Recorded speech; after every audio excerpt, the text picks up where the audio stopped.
Kembali lagi di News Malam bersama saya Anisya Dasuki. Pemirsa, sarang tawon Vespa berukuran besar di Bandung Barat, Jawa Barat berhasil dievakuasi petugas damkar. Petugas kesulitan evakuasi karena akses terdapat kabel listrik. Inilah detik-detik proses evakuasi sarang tawon Vespa berukuran besar yang berada di bawah genting rumah warga Kabupaten Bandung Barat, Jawa Barat pada Minggu dini hari. Ketinggian sekitar 3 meter, serta terdapat kabel listrik bertegangan tinggi membuat petugas damkar setempat harus ekstra hati-hati saat evakuasi. Sebagian atap rumah menggunakan asbes yang dinilai rentan, membuat petugas harus memasang 2 buah papan panjang agar bisa menjangkau sarang tawon dengan aman. Petugas langsung melakukan pembiusan dengan menyemprotkan bensin ke arah sarang sekitar 5 menit pembiusan dan dinilai sudah aman. Sarang tawon pun berhasil dievakuasi petugas. Tawonnya itu kebetulan ada di bawah genting, untuk ketinggiannya kurang lebih ada 2,5 meter. Kita kesulitannya itu akses karena ada arus listrik, makanya kita harus berhati-hati terus membongkar genting yang ada di sekitar. Evakuasi tersebut sengaja dilakukan malam hari guna meminimalisir resiko sehingga dapat lebih mudah untuk petugas bisa melakukan evakuasi dengan baik dan aman.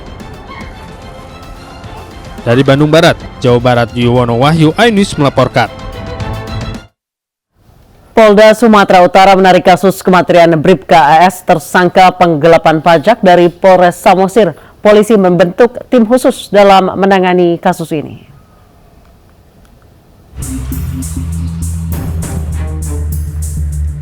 Polda Sumatera Utara menarik penanganan kasus kematian Bribka Arfan Saragih atau Bribka AS, tersangka penggelapan pajak senilai 2,5 miliar rupiah, usai menerima laporan dari pihak keluarga. Kasus kematian Bribka AS kini menjadi atensi Polda Sumatera Utara, sehingga menarik kasus ini dari Polres Samosir. Kapolda Sumatera Utara juga membentuk tim khusus gabungan yang beranggotakan Reserse Krimsus, Reserse Krimum, dan Propam dalam penanganan kasus ini agar segera terkuak kebenarannya. Penanganan perkara terkait dengan kematian Bribka AS, kemudian terkait dengan penggelapan pajak kendaraan bermotor, itu seluruhnya ditarik ke Polda Sumatera Utara. Jadi penyidik-penyidik Polda Sumatera Utara yang terdiri dari penyidik Krimsus, penyidik Krimum, dan Propam untuk mendalami apa yang terjadi. Berdasarkan hasil penyelidikan sebelumnya ditemukan bahwa sebelum bunuh diri, pelaku penggelapan uang wajib pajak Bribka AS memesan racun sianida secara online dari Bogor. Namun pihak keluarga merasakan adanya sejumlah kejanggalan pada kematian Bribka AS. Mengetahui hal tersebut, Polda Sumatera Utara pun berjanji akan bekerja secara profesional dan transparan. Dari Medan, Sumatera Utara, Aminur Rashid, iNews melaporkan. Seorang anak yang terseret banjir ditemukan dalam kondisi meninggal dunia. Dalam pencarian tersebut, 25 personel gabungan dikerahkan.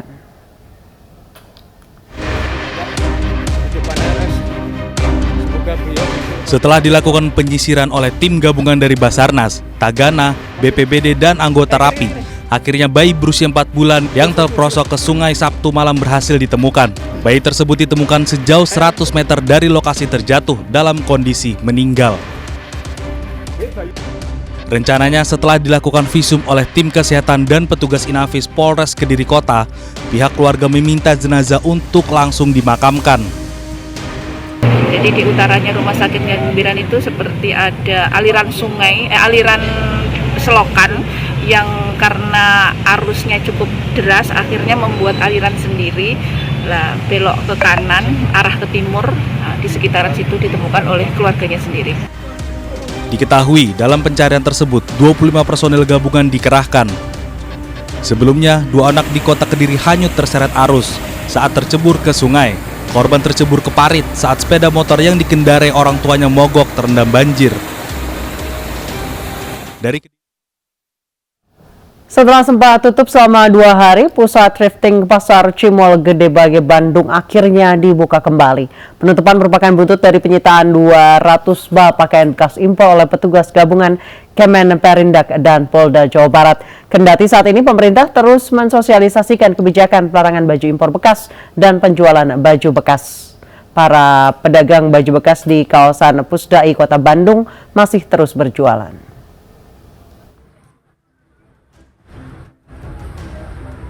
Selama 2 hari terakhir, Pasar Cimol Gedebage ditutup. Para pedagang sepakat untuk menghentikan aktivitas pasar pasca penyitaan sekitar 200 bal pakaian bekas impor yang berada di gudang bersama. Barang-barang sitaan tersebut kini ditangani Kementerian Perdagangan dan untuk sementara dititipkan di Rumah Penyimpanan Barang Sitaan Negara Bandung. Nah, akhirnya dari kondisi tersebut, tim kita berkoordinasi dengan PPNS dari Perindak, kemudian melakukan penindakan terhadap barang-barang tersebut, dan akhirnya di mana disita kurang lebih sekitar 200 bal pakaian bekas, dan ini kemudian diserahkan kepada PPNS untuk melakukan penyidikan selanjutnya. Hari ini Pasar Cimol Gedebage kembali beroperasi. Para pedagang sepakat untuk kembali membuka lapaknya. Langkah ini diambil setelah ada kepastian situasi yang kondusif untuk para pedagang. Selain itu, para pedagang merasa tidak terkait langsung dengan para importir. Itu beda lagi, bloknya beda lagi. Itu bagi importir, kita betul-betul menjual barang ini membeli dari importir, kita jual di sini. Artinya di sini itu dampak yang terjadi sebelumnya memang cukup banyak sekali kekurangannya. Bagi beberapa hari ini penurunan omset kini cukup jauh sekali. Apakah ini benar-benar dampak dari penyitaan kemarin atau memang dampak dari mau masuk puasa juga seperti itu juga.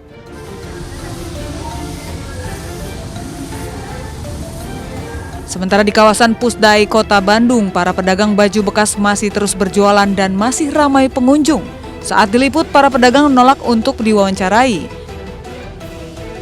Mereka menyerahkan kepada Ketua Asosiasi Penjualan Baju Bekas di Pasar Gedebage, Kota Bandung. Di sisi lain, salah satu warga berpendapat bahwa sebaiknya kebijakan pemerintah dikaji lebih lanjut karena baginya pangsa pasar baju thrift dan baju baru berbeda. Pedagang thrifting juga kan memang dasarnya juga UMKM sendiri gitu, Kang. Jadi kalau menurut saya sih pelarangan atau peraturan bisa dikaji ulang gitu, bagaimana tidak merugikan satu pihak saja gitu kepada antara pedagangnya sendiri maupun masyarakatnya agar supaya enak semua gitu, Kang. Masyarakat dan pedagang berharap kebijaksanaan pemerintah akan masalah thrifting tersebut. Pemerintah perlu mengkaji kebijakan secara seksama, mengingat thrifting baju bekas telah menjadi mata pencaharian sebagian masyarakat. Dari Kota Bandung, Jawa Barat, Sondi Agung, Muji Prayitno, iNews melaporkan. Pekan pertama di bulan puasa, harga beras di sejumlah pasar tradisional di Purwakarta, Jawa Barat masih tinggi, bahkan cenderung kembali naik. Sementara di Kota Tegal, Jawa Tengah, memasuki hari keempat Ramadan, harga cabai di sejumlah pasar tradisional juga melonjak.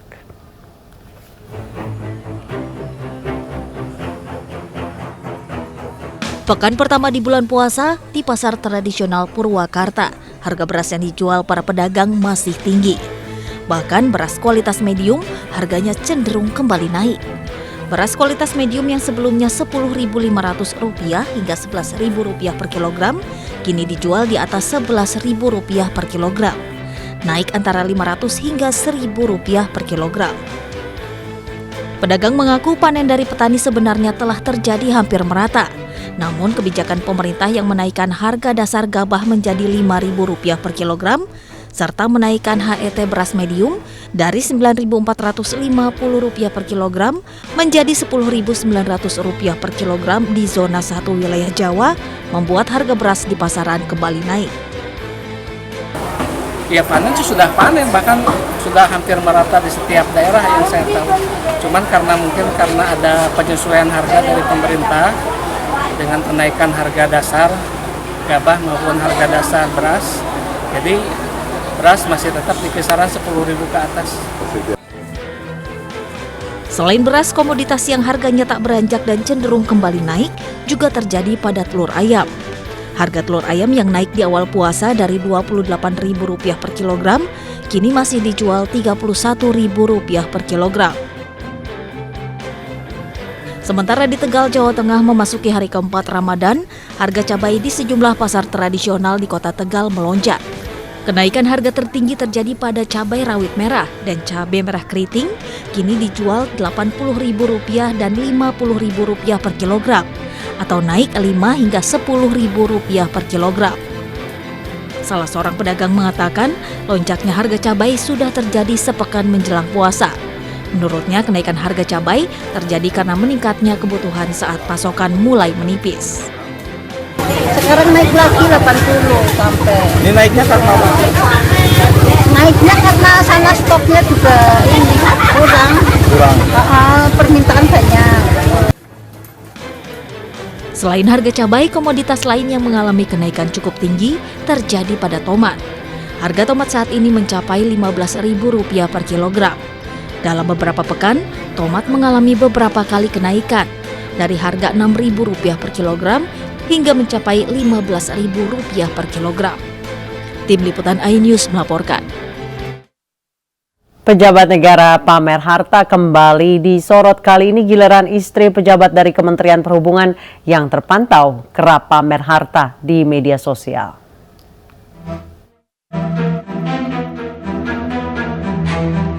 Gaya hidup mewah istri seorang pejabat Kemenhub, yakni Muhammad Rizky Alamsyah, membuat heboh jagat maya usai diumbar oleh akun Twitter @partaisosmed.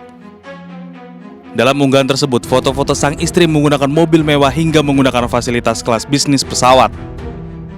Akun Partai Sosmed juga menyebutkan bahwa Rizky merupakan pejabat Direktorat Jenderal Perhubungan Laut yang berperan sebagai bendahara pencairan termin seluruh vendor. Rizky mestinya memiliki harta kekayaan dalam jumlah besar. Akan tetapi, laporan LHKPN Rizky dinilai terlampau kecil. Terkait hal tersebut, Kementerian Perhubungan akan memeriksa pejabat pembuat komitmen Direktorat Perhubungan Laut, Muhammad Rizky Alamsyah, buntut gaya hidup mewah yang dipamerkan sang istri di media sosial. Juru bicara Kemenhub, Adita Irawati, merespon unggahan tersebut. Jubir Kemenhub tersebut mengatakan akan memanggil pejabat yang bersangkutan bersama dengan sang istri untuk dimintai keterangan.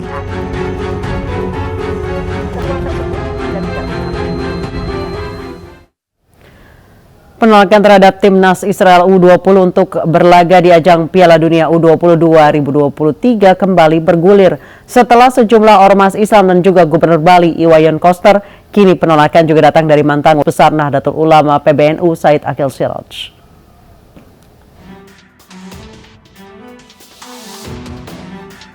Mantan Ketua Pengurus Besar Nahdlatul Ulama PBNU sekaligus Ketua Umum Lembaga Persahabatan Ormas Islam Said Akhil Siraj secara tegas menolak timnas Israel yang akan berlaga di Piala Dunia U20 pada Mei sampai Juni 2023 mendatang.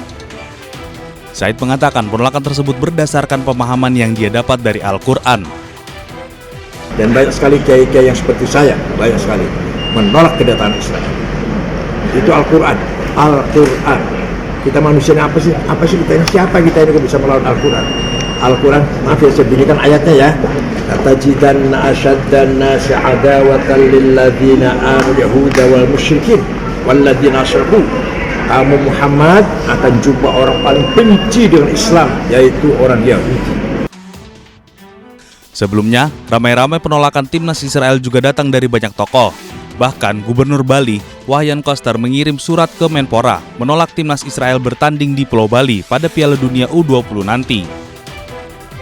Surat itu menjelaskan alasan Bali menolak menjadi lokasi pertandingan timnas Israel.